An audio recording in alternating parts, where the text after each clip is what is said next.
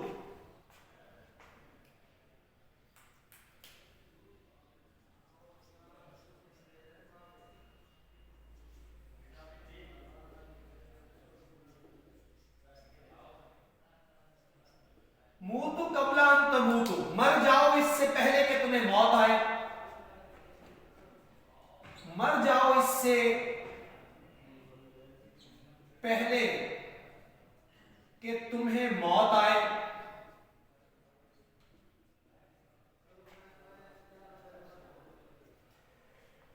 تو درویش صرف لوگ مرنے سے پہلے ہی موت کو گلے لگا لیتے ہیں. جینے پہ اختیار نہیں ورنہ اے ہم نشین. جینے پہ اختیار نہیں ورنہ اے ہم نشین. ہم چاہتے ہیں موت تو اپنی خدا سے آج. جینے پہ اختیار نہیں ورنہ اے ہم نشین.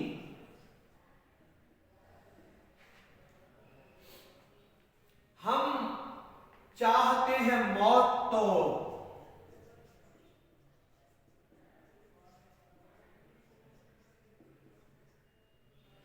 اپنی خدا سے آج.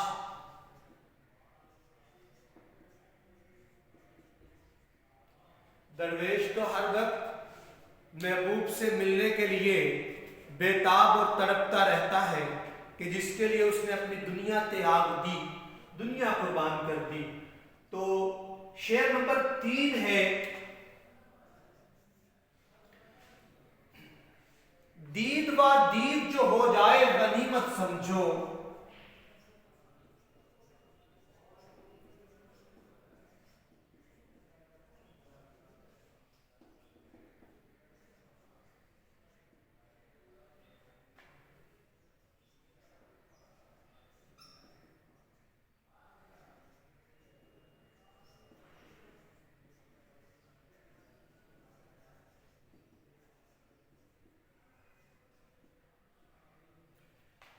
دید و دید جو ہو جائے غنیمت سمجھو. یوں شرر ورنہ ہم اے اہل نظر جاتے ہیں. زندگی ناپائیدار ہے،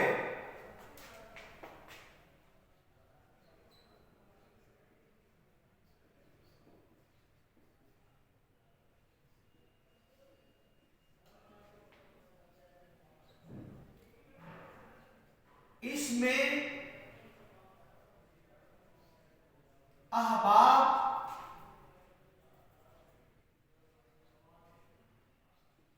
سے ملاقات کو غنیمت سمجھا جائے.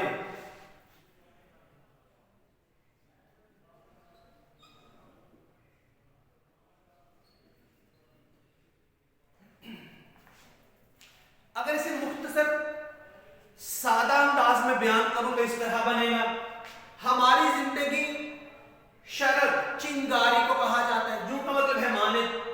ہماری زندگی چنگاری کی طرح انتہائی مختصر ہے. تو اس مختصر زندگی میں اگر دوست احباب کی صحبت میسر آ جائے، اگر دوست احباب کا ساتھ مل جائے تو اسے غنیمت سمجھنا چاہیے. غنیمت سمجھو اگر اس مختصر زندگی میں دوستوں کا ساتھ مل جائے. تو زندگی، اب شاعر جو ہے اس نے سب سے پہلے زندگی کی ناپائیداری کو بیان کیا ہے. زندگی کی ناپائیداری،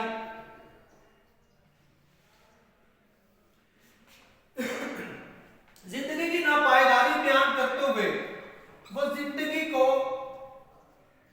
چنگاری سے تشبیہ دے رہا ہے.